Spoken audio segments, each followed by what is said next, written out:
The sun was just starting to rise over the small town of Delburn, casting a soft orange glow across the sleepy streets. It was one of those peaceful mornings where the world felt slow and gentle. Birds chirped. A few early joggers moved past, the old bakery. But under that calm surface, something was about to happen, something no one in the town would forget. 17-year-old Mariah Jenkins adjusted her hoodie and checked her reflection in a store window. Her curly hair was pulled into a neat ponytail, and her eyes carried that quiet confidence of someone who had seen a lot more than people assumed. She was new in town, moved just 3 weeks ago. Most folks thought she was just another teenager. Maybe a college student or the daughter of a military family.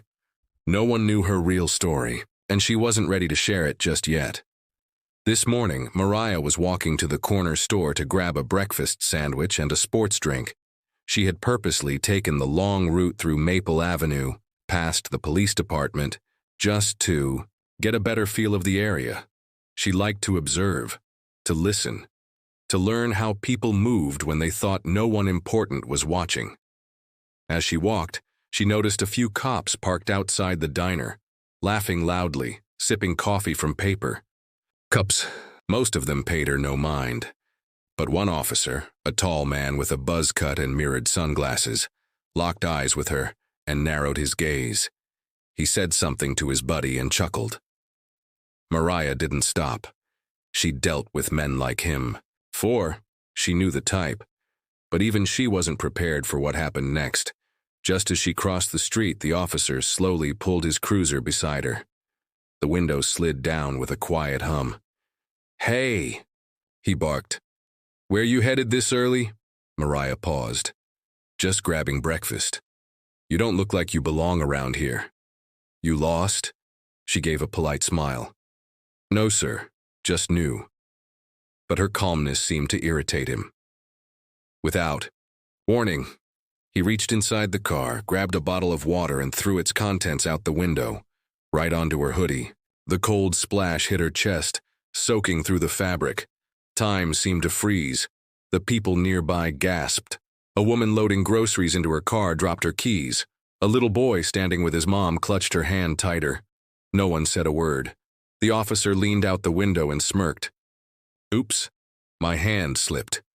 Mariah blinked, her breath catching, but she didn't flinch. She didn't raise her voice. She simply looked him in the eye with a gaze that made him shift uncomfortably in his seat. "Anything else, officer?" she asked softly. He opened his mouth, then shut it. Something about the way she stood, steady, calm, unshaken, started to make him nervous, but he didn't show it. Not yet. She turned and walked away, water dripping from her sleeves, heart pounding not from fear, but from something else. Not anger, not humiliation, but something deeper. Purpose. Because what the officer didn't know, what nobody knew, was that Mariah wasn't just some random teenager walking the streets. She was a decorated police officer, a highly trained investigator who had worked undercover in cities far bigger and more dangerous than this one.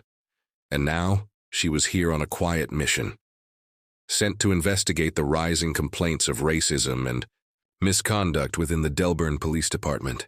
She was a police chief in disguise, but her plan had always been to stay hidden, to watch, to gather evidence and make a case. She hadn't planned on being noticed so soon, and definitely not like this. Meanwhile, across town, in a crowded city bus bound for Midtown Station, 16-year-old Malik Turner sat quietly with his backpack tucked between his feet. The bus was packed with commuters, some heading to work, others to school. He had offered his seat moments earlier to a visibly pregnant white woman who had been struggling to stand. He didn't think much of it. Just raised himself, smiled, and motioned for her to sit. The woman had looked surprised at first, touched even. She took the seat with a grateful nod. Then just before she reached her stop, she leaned close and slipped a folded note into Malik's hand. "You have no idea what this means," she whispered, and then she was gone. Malik stared at the note, confused. The paper was soft, the handwriting delicate. He hadn't opened it yet. Something about the way she looked at him before leaving made him hesitate. Back in Delburn, Mariah sat in her small rented room, peeling off her wet hoodie. She placed it on the back of a chair, still dripping. She took a deep breath and reached for her notebook. It was time to start documenting names, faces, incidents. But what she didn't realize yet was that the man who humiliated her wasn't just another bad cop. He was at the center of a deep-rooted network, and her quiet arrival in Delburn had just set something dangerous in motion. He too didn't yet realize who he had messed with, but he would. In the hours that followed, whispers started spreading in the police station. Someone had seen Mariah enter a government vehicle earlier. That week, someone else mentioned the call from the state's Internal Affairs Department. Tension began to build. Officers were told to watch their behavior. But the officer who threw the water? He wasn't worried. Not yet. He still thought she was just a girl. Until a quiet knock on his office door that afternoon changed everything, and at the same time, Malik, still holding that mysterious note, would find himself stepping into something he never expected. The message in that note would lead to a twist that tied both their lives together in ways no one could have seen coming.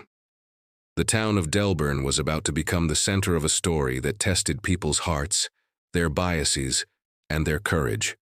But for now, all we know is this. A racist cop poured water on a black girl, and he had no idea he'd just drenched the police chief in disguise. What happens when truth walks silently in the clothes of the underestimated? Stay with us, because the real story is just beginning. The knock on the door came soft at first, almost hesitant. Officer Ray Dawkins, the same man who had thrown water on Mariah just hours earlier, leaned back in his chair with a smirk, still thinking about that morning. In his mind, he had handled a situation, that's what he called it. Just another kid who needed to know her place. He wasn't worried about consequences. He never had been. Not in this town. Not when the system had always protected people like him. But the knock came again. Firmer this time. He got up, walked across the room, and opened the door to find Captain Harris standing there. Older, quiet, a man who didn't waste words. "We need to talk," Harris said flatly, stepping inside without waiting for permission. Ray closed the door and frowned. "About what?" "The girl," Harris replied. Ray laughed. "Seriously, you mean that mouthy kid from this morning? I already wrote it up. Said she looked suspicious, might have been casing shops. Nothing major." Harris didn't laugh. He stared at Ray for a moment, then said, "You're sure you know who she is?" Ray shrugged. "Why, should I?" Harris reached into his folder and pulled out a photograph. It was grainy, clearly taken from a security camera, but it showed Mariah stepping out of a government SUV. She was holding a badge, speaking with someone in a suit. Ray's smile faded just a little. "That girl," Harris said slowly, "isn't just some teenager. Her name is Mariah Jenkins. She's 32, former NYPD detective. Now works with the state's Internal Review Unit. She's here on assignment." Ray stepped back. "That can't be right," Harris nodded. "It is." Ray's throat went dry. He remembered her eyes now, the calm, the control, the way she didn't flinch, didn't argue. She hadn't been scared. She'd been watching. Across town, Mariah sat at her small kitchen table, flipping through her notebook.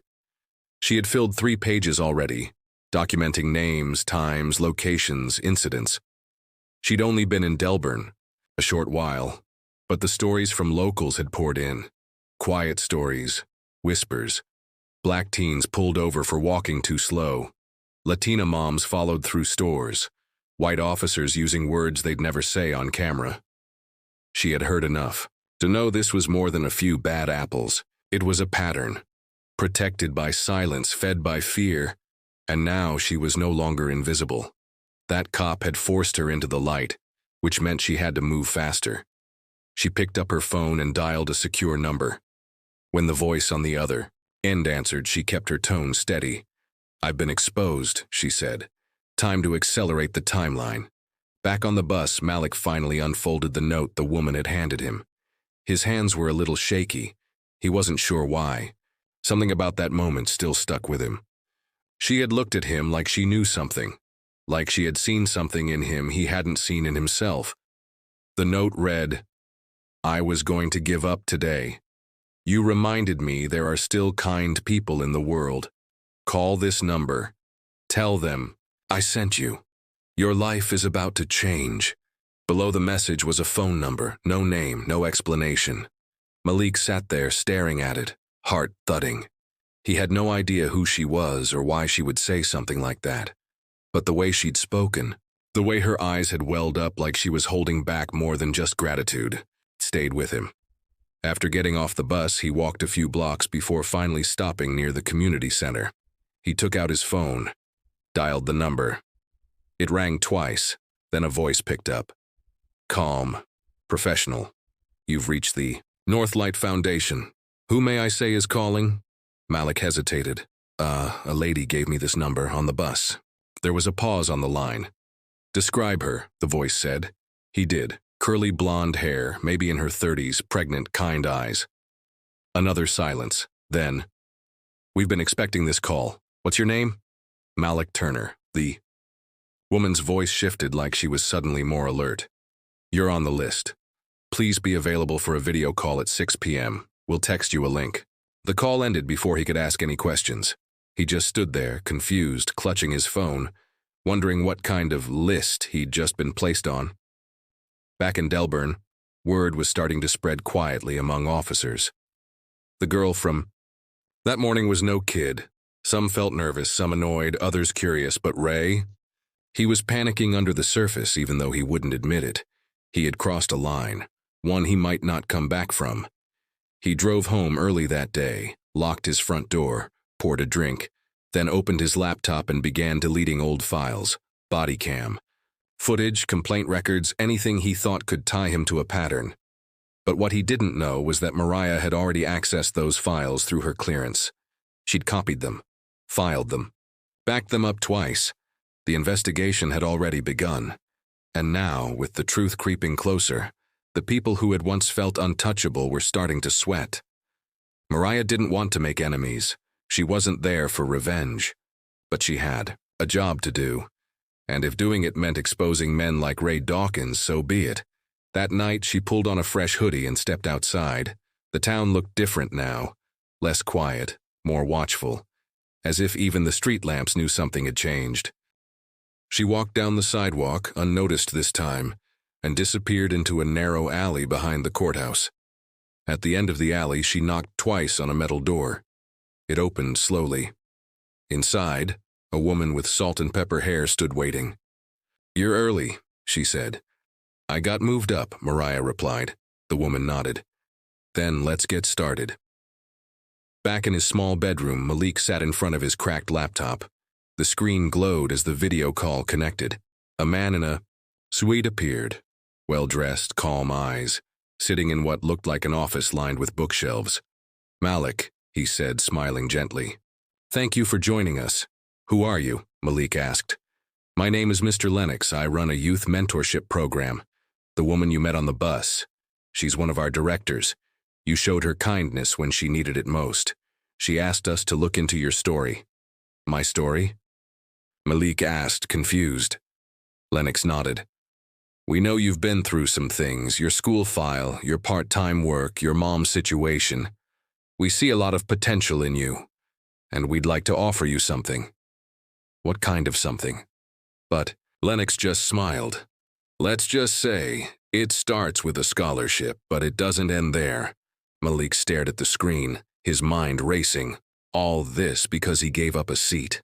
Across town, Officer Dawkins sat in the dark, laptop closed, fear slowly rising in his chest. And somewhere in the background of this town, quiet but certain, truth was moving like a tide. But none of them yet knew that Malik's act of kindness and Mariah's mission were about to collide in a way that would shake the whole system, and it had only just begun.